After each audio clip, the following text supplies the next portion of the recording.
तो फिल्म की शुरुआत होती है। हम एक आदमी को देखते हैं जो कि एक इंश्योरेंस ब्रोकर था। उसका नाम एलन होता है, जो अपने कंप्यूटर पर वीडियो गेम खेलने में मसरूफ था। तभी उसकी वाइफ मैरी की कॉल आती है। वो उसको याद दिलवाती है कि आज उन लोगों ने नया घर देखने जाना था। अब एलन जल्दी से अपना काम खत्म करता है और घर देखने निकल गया था, जहाँ पर मैरी एक एजेंट के साथ नए घर के पास उसका इंतजार कर रही थी। एलन के वहाँ पर पहुँचते ही एजेंट इन्हें घर दिखाना शुरू करता है। सबसे पहले वो इन्हें लिविंग रूम, फिर किचन और बेडरूम दिखाता है। तभी मैरी की नजर बेडरूम की बालकनी से बाहर जाती है, जहाँ पर वो एक पुरानी गाड़ी को देखती है। एजेंट कहता है फिक्र नहीं करें, मैं इससे पहले जब आप लोग शिफ्ट होंगे इसको पहले यहाँ से हटवा दूंगा। जिसके बाद वो उस घर को बड़े ही गौर से देखने लगते हैं। एलन अभी भी कंफ्यूज था कि उसे ये घर लेना भी है या नहीं, क्योंकि उनके मुताबिक ये घर बहुत बड़ा था। एजेंट जब ये देखता है तो उसे लगने लगा था कि शायद ये लोग घर नहीं खरीदेंगे। इसलिए मैरी और एलन को वो अब इस घर के राज के बारे में बताता है। कहता है इस घर का एक बहुत गहरा राज है, घर की एक खासियत है जो दुनिया के किसी घर में नहीं होगी। इतना कहकर वो एलन और मैरी को इस घर के बेसमेंट में एक गड्ढे के पास ले जाता है, जिसे देखकर मैरी कहती है क्या ये तुम हमें यहाँ पर दिखाने लाए हो।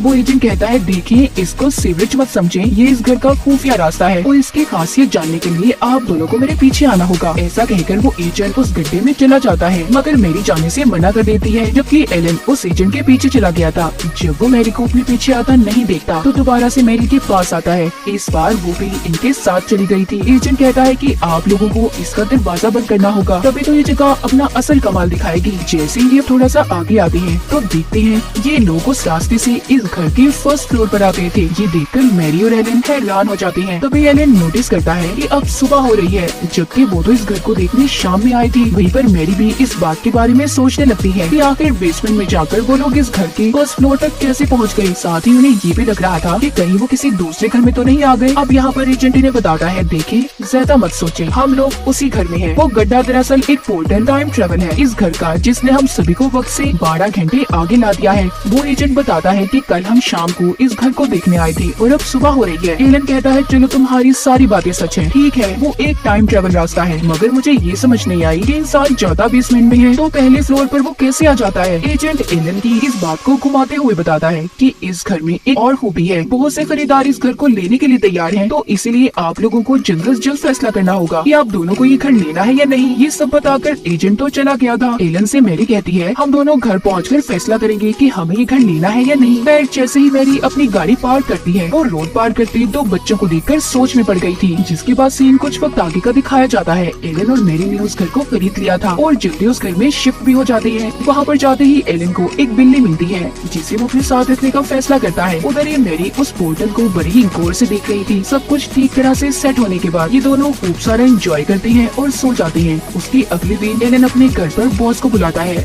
जिसके साथ उसकी दोस्त भी थी। तभी एलन के बॉस की नजर वहीं पर खड़ी हुई पुरानी गाड़ी पर पड़ती है, जिसको एजेंट ने अभी तक वहाँ से नहीं हटवाया था। एलन के बॉस को गाड़ियों का बहुत शौक था, तो कहता है एलन तुम इस गाड़ी को ठीक करवा कर इस्तेमाल करो, क्योंकि ये अच्छा मॉडल है। एलन अपने बॉस की बातों पर ज्यादा ध्यान नहीं देता, क्योंकि उसे गाड़ियों में ज्यादा दिलचस्पी नहीं थी। इसी बीच बॉस की दोस्त एलन से मैरी के बारे में पूछती है। कहती है जब से हम तुम्हारे घर पर आए हैं हमें मैरी नजर नहीं आई और न हमसे वो मिली है। एलन जवाब देता है कि हाँ मैरी इधर ही घर के अंदर है। वहीं पर हम दूसरी तरफ मैरी को उसी टाइम पोर्टल से निकलता हुआ देखते हैं, जो पिछली रात उसके अंदर गई थी और अब जाकर वो बाहर आती है। जिसके बाद वो सबसे मिलने आती है और ये कहती है कि मैं नहा रही थी। रात को सब खाना खाते हैं। इधर ही एलन का बॉस यहाँ पर सबको अपने एक राज के बारे में बताता है। कहता है अभी मैंने अपना इलेक्ट्रॉनिक ट्रांसप्लांट ऑपरेशन करवाया है, जिसको मैं अपने फोन से कंट्रोल कर सकता हूँ और ये एक मेरा राज है जो मैं आज सबको बता रहा हूँ। ये बातें सुनकर एलन का भी दिल करता है कि वो भी अपने घर के राज के बारे में अपने बॉस को बताए, मगर मैरी उसे रोक लेती है। वो नहीं चाहती थी कि उनके घर का राज किसी को भी पता चले। दरअसल जब उस एजेंट ने बताया था कि टाइम ट्रेवल के अलावा इस घर में एक और खूबी है, तो उसने ये कहा था जो भी उस पोर्टल में जाकर वापस आएगा उसकी उम्र 3 दिन घट जाएगी, यानी कि 3 दिन पीछे चली जाएगी, मतलब कि वो जवान नजर आएगा। और यही वजह थी कि मैरी ने एलन को ये घर लेने पर मजबूर किया था, ताकि वो दोबारा से जवान हो सके।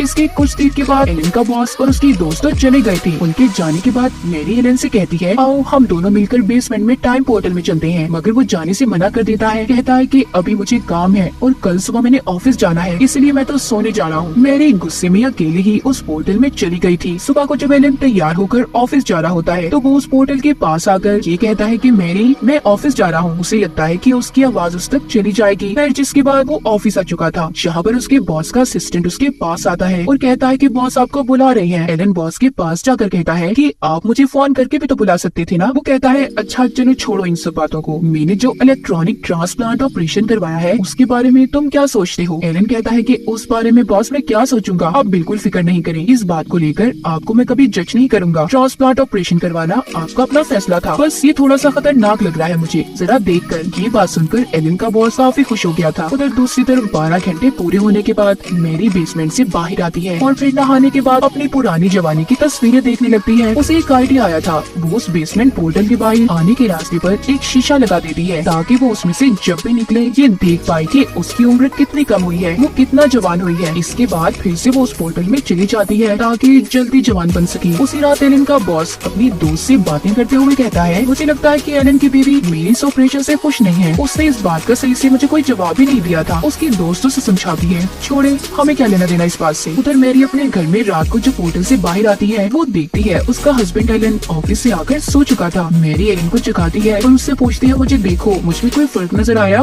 मैं उस टाइम पोर्टल में 3 दफा गई, यानी कि मेरी उम्र 3 दिन कम हो जानी चाहिए थी ना। एलन कहता है मैरी ऐसा कुछ नहीं है, तुम मुझे पहले जैसी नजर आ रही हो। मैं जब ऑफिस से घर आया तो मैंने उसी बिल्ली को उस पोर्टल के पास कुछ अजीब सी आवाजें निकालते हुए देखा जो हमने घर पर रखी हुई है। उसे बोलते हुए देख ऐसा लग रहा था कि जैसे वो हमें किसी खतरे के बारे में बता रही हो। मुझे बहुत डर लग रहा है, हमें उस पोर्टल को हमेशा के लिए बंद कर देना चाहिए। मैरी कहती है नहीं ऐसा नहीं कर सकते तुम, मुझे लगता है अकेले रह रहकर तुम्हारा दिमाग कुछ फालतू की सोचें सोचने लगा है। इतना कहकर वो फिर बेसमेंट के पोर्टल में चली जाती है। अब जब अगले दिन वो बाहर आती है मगर तब भी उसे अपने अंदर कोई फर्क नजर नहीं आया था। उधर ऑफिस में एलन जब अपने बॉस से किसी काम के सिलसिले में मिलता है तो उसका बॉस इस बात पर ज्यादा ध्यान नहीं देता और उसे अपने साथ शूटिंग प्रैक्टिस के लिए ले गया था, जहाँ पर गन को चलाते ही उसका झटका लगने की वजह से एलन का बॉस नीचे गिर जाता है। बाद में एक गाड़ी में बैठकर बॉस एलन से कहता है मुझे लगता है कि झटके की वजह से मेरे ट्रांसप्लांट में कोई खराबी आ गई है, मुझे इसलिए जापान जाना होगा क्योंकि मैंने वहीं से ऑपरेशन करवाया था। बॉस यहाँ पर अपना सारा काम एलन को समझा देता है और साथ ही अपने घर की चाबियां भी दे देता है। कहता है कि ये जाकर मेरी दोस्त को दे देना कि कभी अगर उसका दिल किया तो वो मेरे घर पे रहने आ सकती है। यहाँ पर बॉस की बात को मानते हुए एलन उसकी दोस्त के पास घर की चाबियां देने चला गया था। उधर दूसरी तरफ मैरी दूसरी बार भी उस पोर्टल से आने के बाद अपने चेहरे में कोई फर्क नहीं देख पाती तो उसे अब इस पोर्टल पर शक होने लगा था। इसीलिए वो किचन से एक सड़ा हुआ सेब लेकर वापस से पोर्टल के अंदर जाती है। वो एक एक्सपेरिमेंट तजुर्बा करना चाहती थी। उसका प्लान ये था कि अगर वो पोर्टल वाकई जवान करता है तो इस फल को भी वो पहले की तरह ताज़ा कर देगा। इसमें ये चीज साबित हो जाएगी कि पोर्टल अच्छे से काम करता है या नहीं। एलन जब घर आता है तो उसे मैरी का लिखा हुआ नोट मिलता है जिसमें लिखा था कि मैं तुम्हें कल मिलूंगी। उसे समझ नहीं आता कि मैरी किस कल की बात कर रही है क्योंकि अब तो वो पहले से भी ज्यादा वक्त बेसमेंट में गुजार रही थी। एलन मैरी का इंतजार करता करता सो जाता है। तभी मैरी आती है और एलन को जगाकर कहती है उठो